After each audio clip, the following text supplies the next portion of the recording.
Pas dikirim itu apa yang terjadi? Ini semacam ancaman kepada para kebebasan pers, Pak. Udah dimasak aja. Kalau kepala batu udah dimasak, dimasak aja. Di kasus ini kita menempatkan Hasan Hasbi itu sebagai kepala miskomunikasi kepresidenan, bukan kepala komunikasi, jadi miskomunikasi. Jadi itu kepalanya aja begitu ya. Jadi orang yang bertanggung jawab terkait dengan komunikasi-komunikasi di lingkup pemerintahan atau presiden itu sendiri blunder. Pernyataan dia kan dianggap seolah-olah ini pernyataan dari kepresidenan, pemerintahan Prabowo gitu. Jangan lihat Hasan Nasbi itu sebagai figur kepala aja, tapi orang akan lihat bahwa ini adalah pernyataan dari pemerintah.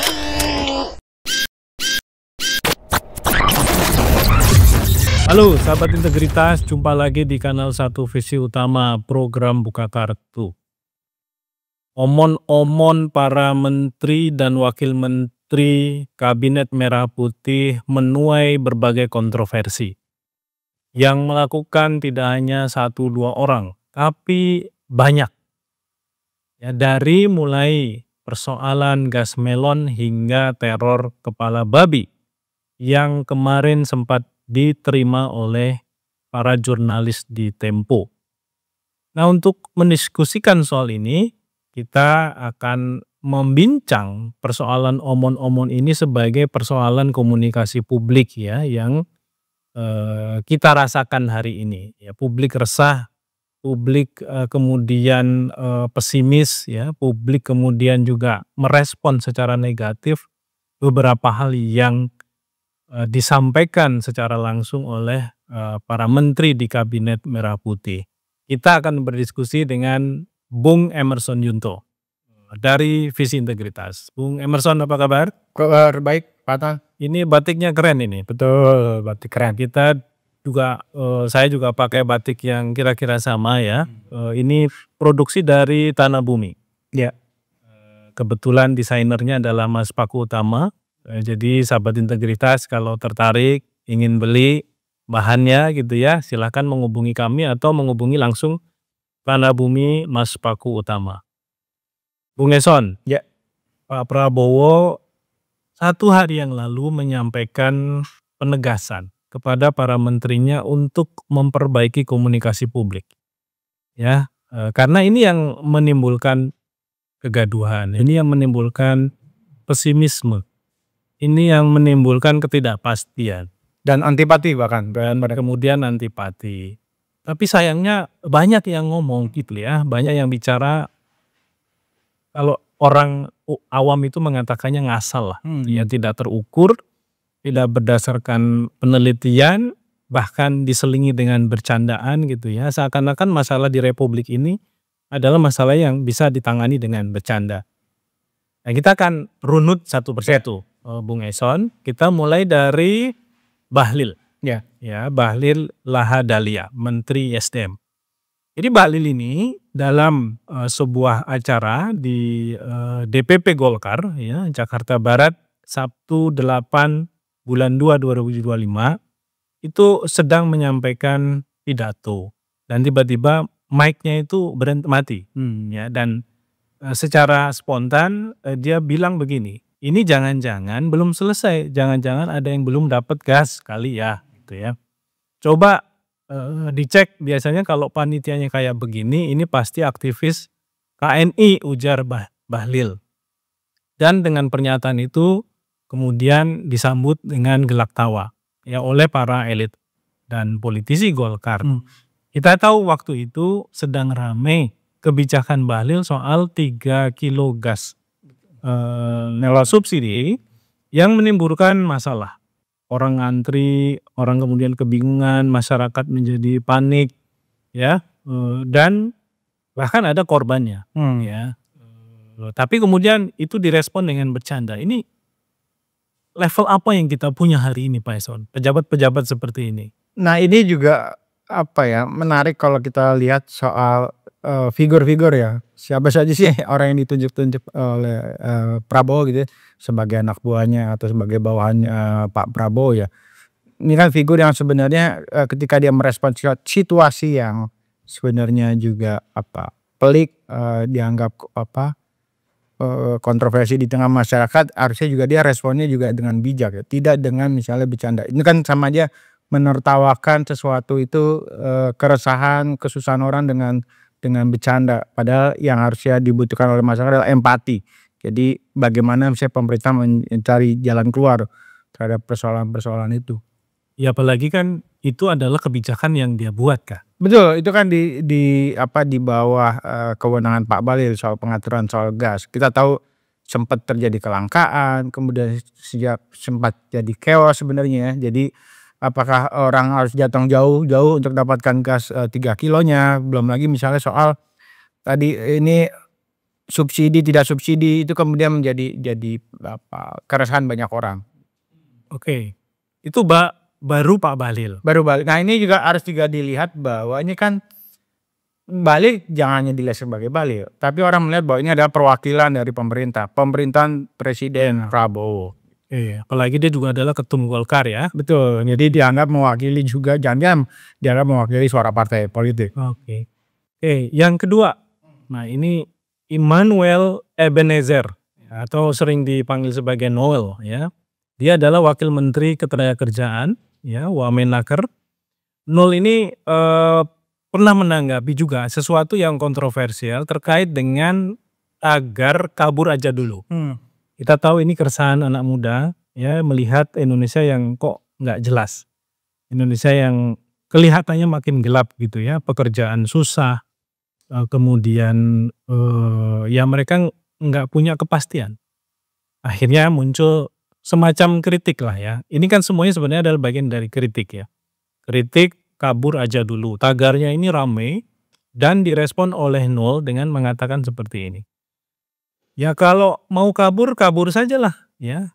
Kalau perlu jangan balik lagi. Hihihi gitu ya sambil tertawa. Nah ini lagi-lagi kemudian menimbulkan keriuhan ya di sosial media. Gimana nih Bung Eson? Ada semacam fenomena sosial gitu ya yang mungkin ini ada kaitan dengan isu ekonomi juga. Tapi kemudian dicermati, direspon dengan lagi-lagi bercanda. Ya, kalau mau kabur ya kabur aja nggak usah balik gitu. Ya, Noel sepertinya sedang menertawakan gitu ya, menertawakan mereka-mereka yang resah begitu ya terkait dengan misalnya tingkat kesejahteraan di Indonesia yang kurang, kemudian lapangan kerja yang mungkin semakin minim gitu ya. Harusnya kan dia malu ya, bukan kabur aja dulu tapi coba bertahan, perbaiki dan kemudian bangun Indonesia. Itu yang sebenarnya diperlukan oleh masyarakat. Jadi kesannya kan dia lempar batu sembunyi tangan. Jadi ini sebenarnya dia menertawakan kegagalan yang dia miliki. Jadi kalau bicara soal lapangan kerja dan sebagainya kan tanggung jawabnya Noel sebenarnya. Nah dia ada di kementerian itu ya. tersebut. Oke, nah ini juga kita teringat dengan pernyataannya saat dia bilang saya akan mundur. Betul. Kalau Stritek. para pegawai Stritek akhirnya di PHK ya. Ternyata setelah itu di PHK massal. Dan dia nggak mau mundur gitu. Ya. Saya rasa Noel itu seperti politisi yang lain ya. Ketika dia ngomong itu asbun. Asbun asal bunyi ketika dimintai pertanggungjawaban, ditagih omongannya dia pasti akan ingkar gitu ya.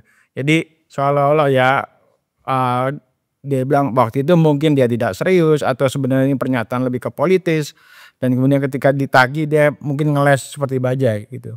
Oke. Ini yang ketiga dari Luhut Binsar Panjaitan, Ketua Dewan Ekonomi Nasional. Ini terkait dengan respon juga tagar Gerakan Indonesia Gelap. Kita tahu waktu itu juga ini rame, mahasiswa bergolak ya, mereka juga ini sebenarnya ini bagian dari tagar kabur aja dulu ya. Iya, satu paket. Nah, saat itu Luhut mengatakan kalau ada yang bilang itu Indonesia gelap, yang gelap kau bukan Indonesia. Ya, jadi yang gelap itu kau gitu ya, bukan Indonesia yang gelap. Jadi jangan kita itu terus mengklaim sana sini. Ini adalah pernyataannya di acara The Economic Insight 2025 tanggal 19 bulan 2 2025. Lagi-lagi ini adalah refleksi bagaimana pejabat publik merespon kritik. Merespon keresahan dari sebagian masyarakat ya. Ya Luhut itu kan politisi juga pengusaha ya. Dia juga mungkin sebelumnya adalah pengusaha di beberapa sektor sumber daya alam ya. Jadi dia sendiri sebenarnya nggak ngerasa itu soal ekonomi. Karena kehidupannya Kehidupannya sudah mapan gitu. Jadi jangan bicara soal kesusahan di depan Pak Luhut karena Pak Luhut itu sudah mapan. Jadi itu sama aja mengajari ikan berenang. Jadi dia udah kaya, kemudian juga bahkan mungkin bisa dikatakan kaya 7 turunan lah buat turunan-turunan dia. Jadi kalau untuk keluarganya sudah aman. sudah aman. Jadi dia tidak punya empati misalnya bicara dengan masyarakat kecil yang mengalami kesusahan. Jangan bawa pribadi dia itu mengatasnamakan sebagai persoalan negara gitu. Ketika masyarakatnya sedang mengalami kesulitan, jangan bandingkan dia yang sedang senang-senang gitu atau sedang dalam posisi yang sedang mapan. Jadi Luhut dan beberapa menteri atau pejabat lain saya rasa tidak punya empati terkait dengan kesusahan atau keresahan yang dialami oleh banyak orang. Itu Luhut. Sekarang kita geser ke Tito Karnavian. Ya, yang Mendagri. Saat itu harga cabai sedang meningkat, ya. Apalagi itu karena menjelang puasa, mungkin nanti juga akan masuk Lebaran, harganya juga mungkin akan naik. Tito mengatakan bahwa ya masyarakat coba menanam cabai aja di pekarangan masing-masing rumahnya. Jadi alih-alih bergantung kepada proses membeli di pasar, ya masyarakat tanam cabai.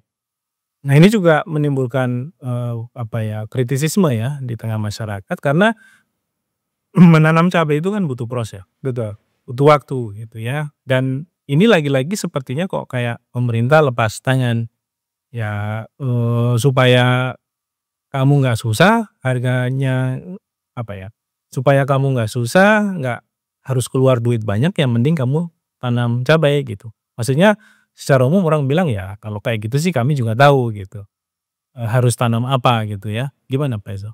Pernyataan Tito ini agak mirip dengan kasus yang agak serupa ya terkait dengan waktu kelangkaan beras atau harga beras yang mahal. Statement dari beberapa pejabat, ada salah satu pejabat bilang jangan makan banyak-banyak begitu. Di bawah iya. Kalau beras mahal makanya jangan banyak. Kalau perlu dikurangi dari 3 ke 2 gitu. Betul. Nah ini kan sebenarnya menggampangkan sesuatu ya. Jadi seolah-olah dengan menanam cabai urusannya menjadi selesai. Padahal ini kan tanggung jawab pemerintah tuh. Dan itu butuh waktu kan? Butuh waktu. Jadi kan Bisa 70 hari, 80 hari. betul. Pertanyaan kita juga masyarakat apakah Pak Tito sudah mencontohkan itu? Saya enggak. Kita sendiri belum. Maksudnya dia nanam cabai nggak? Betul. Pak Tito sendiri bisa mencontohkan nggak ketika dia ngomong tanaman cabai, dia bisa tunjukin ke masyarakat, ini loh kebun cabai yang saya punya gitu. Jadi masyarakat punya gambaran yang jelas bahwa statement ini itu nggak hanya ditujukan ke masyarakat kecil, tapi juga ini diberlakukan buat semua orang Indonesia. Jadi kalau Anda kelangkaan cabai, solusinya adalah menanam cabai gitu ya. Tapi yang dilakukan oleh Mengatur pasar ya. betul, yang dilakukan oleh Pak Tito sebaliknya. Jadi seolah-olah ini satu yang yang sepele gitu ya. Jadi solusinya simple, tapi itu membuat masyarakat kesal gitu. Ya, dan selalu responnya kalau kayak begitu ya nggak usah jadi pejabat gitu. Ya. Kalau cuma ngomong begitu. Betul. Ya. Oke, itu Pak Tito. Sekarang kita ke Kasat.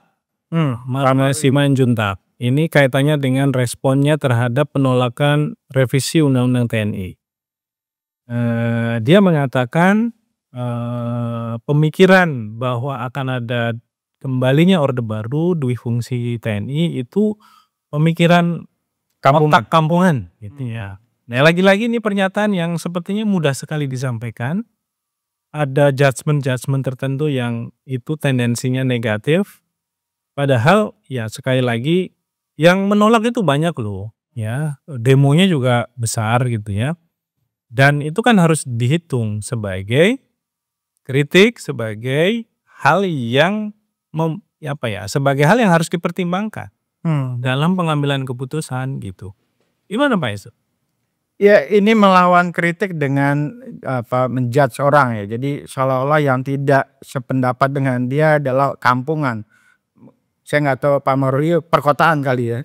Jadi kalau perkotaan harusnya pedesaan. Betul, pedesaan. Jadi kalau kampungan, kotaan kamu misalnya begitu. Jadi jangan-jangan karena Pak Maruli sering banyak di daerah kota-kota besar ketimbang di daerah-daerah yang militer ya, yang membutuhkan operasi militer, statement itu muncul. Jadi kampungan kan Kampungan itu dipersepsikan rendahan. rendahan, betul. Jadi padahal yang kita ketahui penolakan terhadap revisi Undang-Undang TNI itu kan datang dari banyak pihak. Dan ada kajiannya juga. Betul, ada kajiannya juga. Jadi apakah kajian-kajian dibuat itu adalah orang-orang kampungan atau tidak? Tapi orang kampungan pun juga kalau misalnya dia melihat ada ketidakadilan, sebenarnya juga layak bersuara. Jadi Ya. mau kampungan, mau perkotaan, kalau melihat sesuatu ide yang salah, ya dia harus katakan bahwa ini tidak benar. Jadi persoalan kampungan tidak, jangan-jangan diskusi yang kampungan Pak Maruli. Gitu. Oke. Berikutnya Wakil Menteri Agama Hmm. Muhammad Syafi'i. Ini kaitannya dengan maraknya ormas meminta THR ke pengusaha. Ya, ini kan yang bikin resah para pengusaha. Mereka memprotes, mereka mengeluh. Mereka bahkan dalam banyak kasus akhirnya premanisme itu membuat para investor kabur.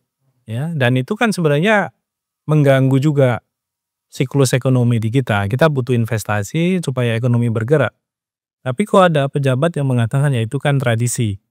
Ya, kadang dikasih, kadang enggak gitu. Jadi nggak usah dianggap sebagai suatu masalah.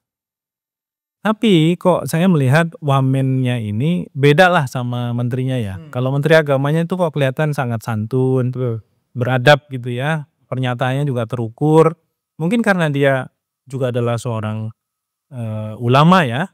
Sehingga penyampaian-penyampaian kepada publiknya juga benar-benar dijaga gitu. Tapi kok wakilnya enggak gitu. Nah ini pungli dianggap biasa. Gimana Pak Eson? Saya agak khawatir itu jangannya pengalaman pribadi ya. Pengalaman jangan-jangan ya ini apakah Pak Wamen punya pengalaman pribadi pernah minta-minta gitu ya ke orang lain dan menurut dia itu satu yang biasa. Padahal kalau dari perspektif yang lain sebagai pengusaha, pihak-pihak yang bergerak di dunia bisnis atau bahkan sampai pemerintahan sekalipun ketika menerima proposal-proposal terkait dengan THR itu kan pasti mengganggu. Pertama mengganggu, kemudian yang kedua ini pasti akan keluar kos uang yang sebenarnya nggak perlu gitu. Ya. Nah Saya ini punya saudara. Dia itu kerja di salah satu pabrik di Bekasi ya, di Bilangan Bekasi. Saya kemarin kebetulan ketemu, saya tanya, pabrikmu alokasikan THR nggak untuk ormas? Ya haruslah, dia bilang gitu. Berapa? Ya 5 juta paling nggak. Itu 5 juta itu kan berarti ya angka yang nggak kecil kalau kita kumpulkan ya. Jadi in total itu berapa sih uang pungli yang bisa kita hitung gitu dari itu baru jadi satu perusahaan, baru satu perusahaan, baru satu pabrik. Padahal di Bilangan Bekasi itu ada berapa pabrik kan? Jadi ini yang kemudian ini angin segar buat para ormas-ormas. Dia merasa sebenarnya dia didukung oleh Pak Wakil Menteri Agama. Padahal seharusnya ini kan bagian dari pemerasan ya.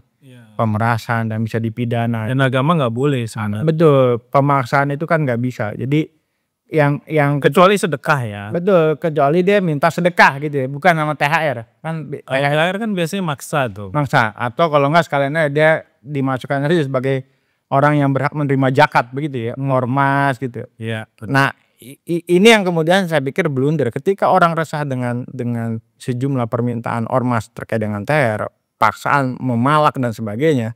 Justru kok Wakil Menteri Agama memberikan perlindungan, seolah-olah ini satu yang biasa gitu. Jadi pernyataannya sebenarnya bertolak belakang dengan apa yang dikehendaki oleh masyarakat.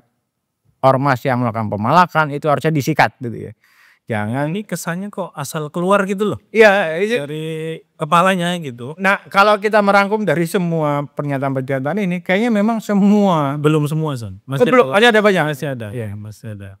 Jadi ini pertanyaannya adalah apakah ketika dilantik itu mereka nggak dapat pembekalan soal komunikasi publik gitu ya. Kan sudah ada pembekalan di Betul, ya, di Di Magelang jangan-jangan nggak nyampe itu. Tapi kalau kita usulkan begitu nanti bikin thread lagi di Magelang. Jadi duit kita habis lagi nanti.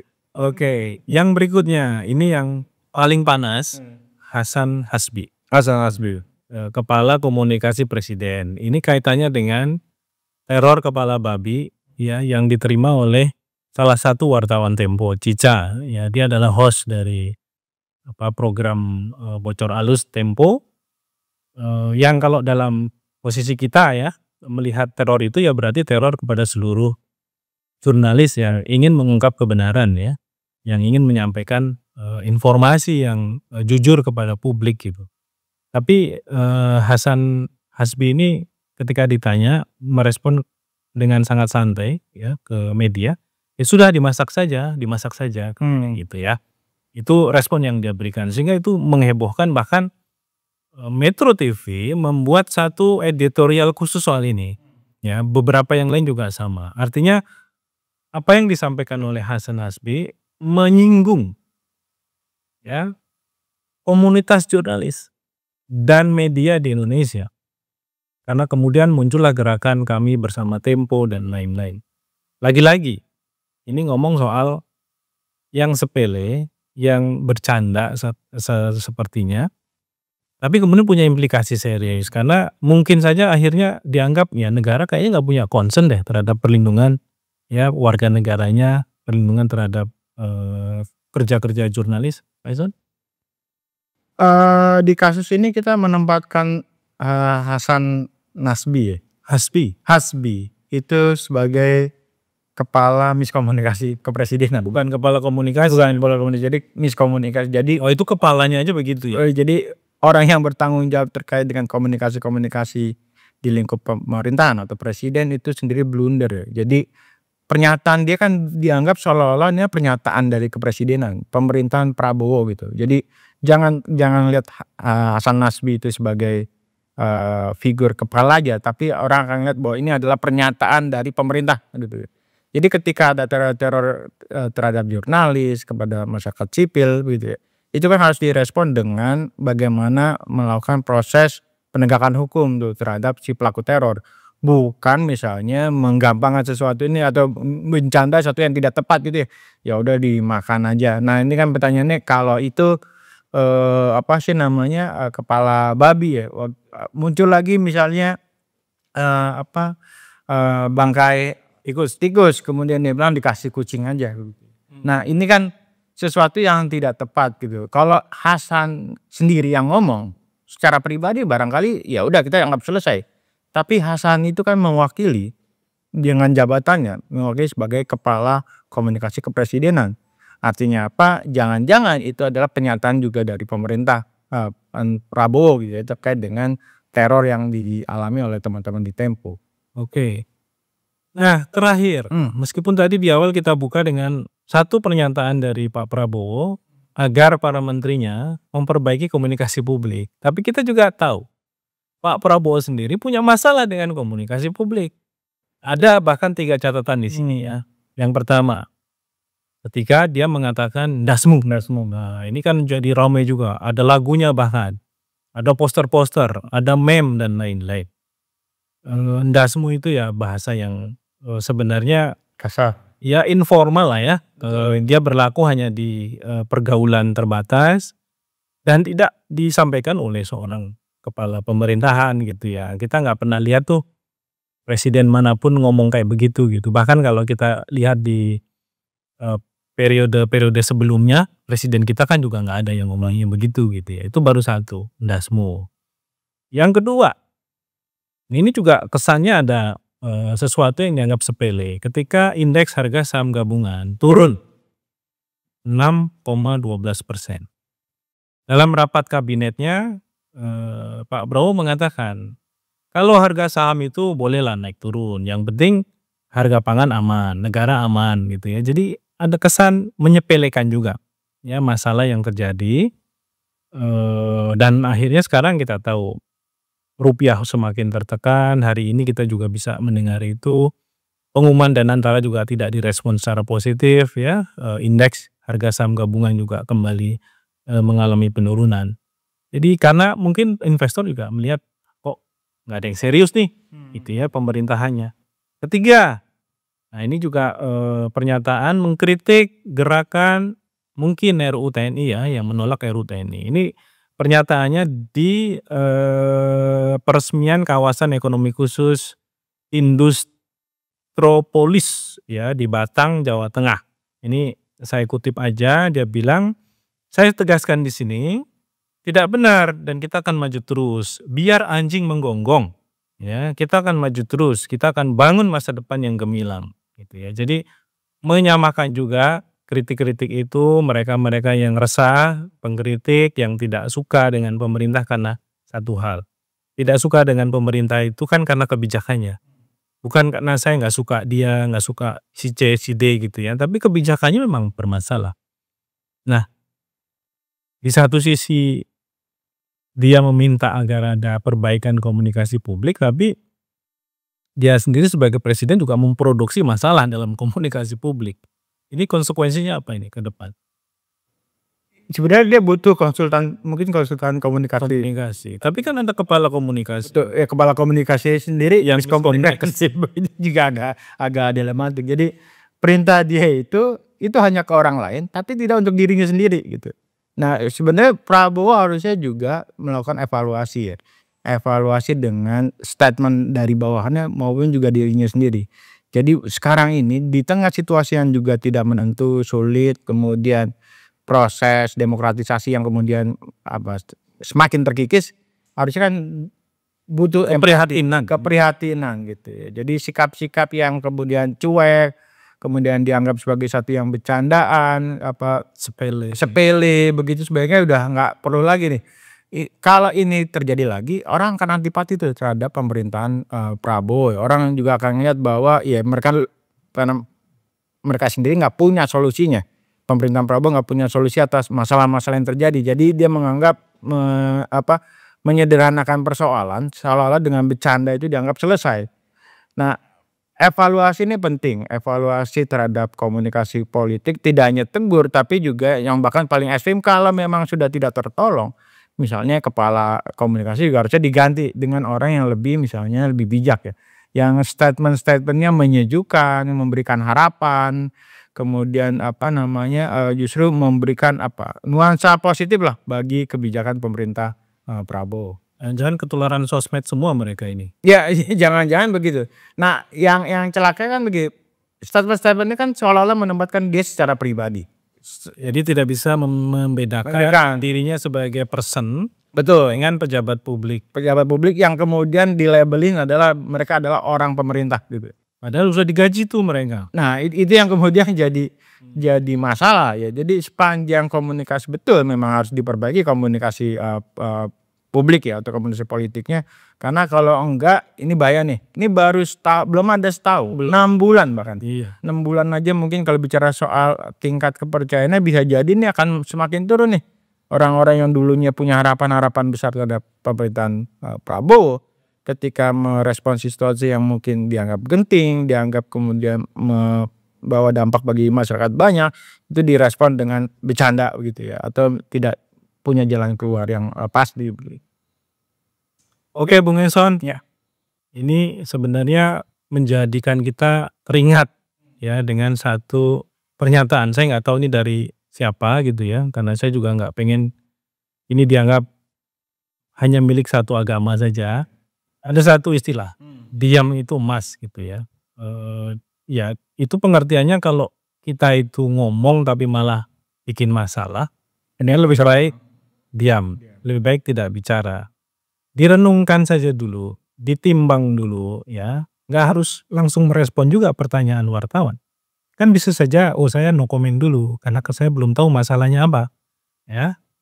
Dan itu bisa membuat ya komunikasi mereka ke publik menjadi lebih baik daripada asal jeplak, kemudian malah menimbulkan ketidakpastian, menimbulkan kegaduhan. Kalau dulu pemerintah nggak suka gaduh, sekarang kan yang melahirkan pemerintah sendiri. Mereka yang membuat masyarakat jadi gaduh gitu ya dengan pernyataan-pernyataannya. Demikian sahabat integritas, diskusi kita hari ini. Kita ketemu lagi di lain waktu. Sampai jumpa.